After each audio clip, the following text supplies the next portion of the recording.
शिव महापुराण की कथा में जाओ या टीवी पर कथा सुनो तो अपने आप को गौरव महसूस करना कि मैंने कोई पुण्य अच्छा करा था। और एक आपके घर में अगर बेटी जन्म ले ले, आपके घर में अगर बेटी का जन्म हो जाए तो अपने आप को गौरव महसूस करना कि सारे तीर्थ मेरे घर में जन्म ले लिए। सारे तीर्थ बेटी के पिता को, बेटी की माता को कभी किसी तीर्थ में जाने की जरूरत नहीं होती। अगर बेटी घर में जन्म ली है तो सारे तीर्थ उसके घर में आते हैं। बेटी के माता पिता को कभी तीर्थ जाने की जरूरत नहीं पड़ती। बेटी के माता पिता, जिस बेटी ने तुम्हारे घर में जन्म लिया है, बस बेटियों से एक बात कहना चाहूंगा, माता पिता के घर में बेटी जन्म लेती है तो माता पिता को तीर्थ जाने की जरूरत नहीं पड़ती। सारे तीर्थ बेटी का जहां जन्म होता है वहां आ जाते हैं।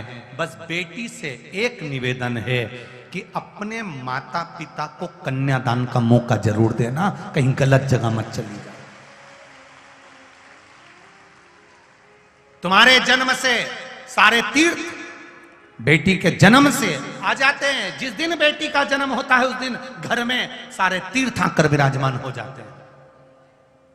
उस माता को धन्यवाद, उस पिता को धन्यवाद जिसके घर में बेटी का जन्म होता है। और आपको भी एक निवेदन करूंगा, बेटी का बाप जब बेटी को पाल पोस कर बड़ा कर ले और उसकी शादी करे, तब आप जब भोजन करने उसके घर में जाएं, शादी में जाएं,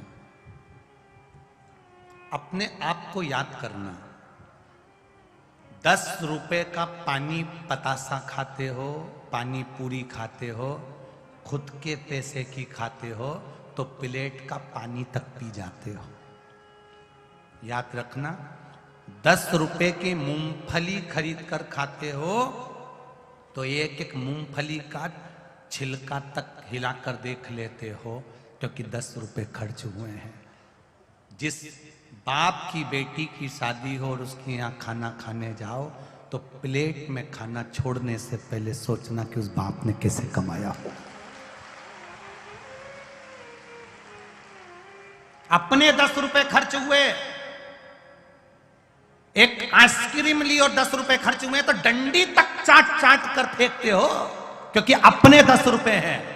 और भरी की भरी भोजन की थाली तुम जब शादी में फेंकते हो तो उस बाप को याद करना कि उसने कैसे कमाया होगा, उसने किस तरह से कमाया होगा।